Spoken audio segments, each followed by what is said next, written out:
from Kerala, where 67 brain-eating amoeba cases have been confirmed by the government. 18 deaths have so far been reported this year. And what exactly is it? Well, it's a new case of amoebic meningoencephalitis, which is a rare but often fatal brain infection that has been reported in Kerala, with a 17-year-old boy in Thiruvananthapuram confirmed to have contracted the infection. Kerala health authorities are now on high alert after at least 19 people have been dead from primary amoebic meningoencephalitis, or PAM as it's called, a rare and often fatal infection caused by the so-called brain-eating amoeba. State Health Minister has said 69 cases have been recorded so far in 2025, but stressed that unlike last year, there is no evidence of clusters linked to a single water source. Let's get in my colleague Uma Sudhir for more on this. Uma, this is extremely serious in terms of what are we looking at, the numbers that we are looking at.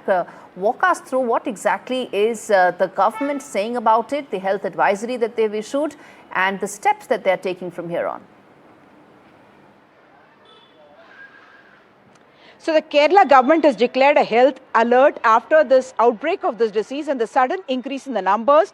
There are about 71 cases reported this year, 19 deaths, and 24 cases are just from this year, this month, and 9 deaths are just from this month of September. And that's the reason for the big worry. The exposure, it is suspected, comes through open water sources where there is warm water, stagnant water, whether it is in the ponds or in the swimming pools. And there is a tradition of bathing in those ponds in Kerala as well, and therefore the health advisory now is to avoid bathing in this kind of stagnant water, swimming pools, or even well water.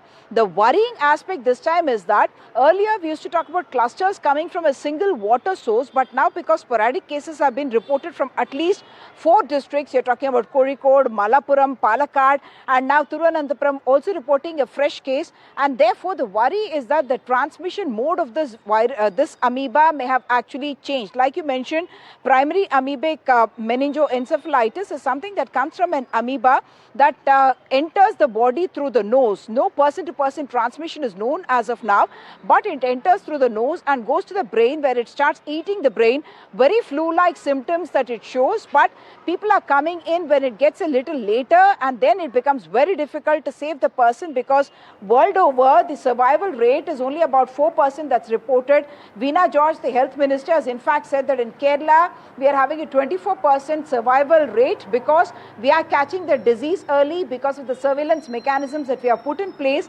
But the opposition parties are saying it's a failure by the state government. They are also accusing the government of actually hiding the numbers of people who are infected or are dead. And the Kerala government certainly saying that we have our mechanisms in place, and that's why we are showing better survival rates.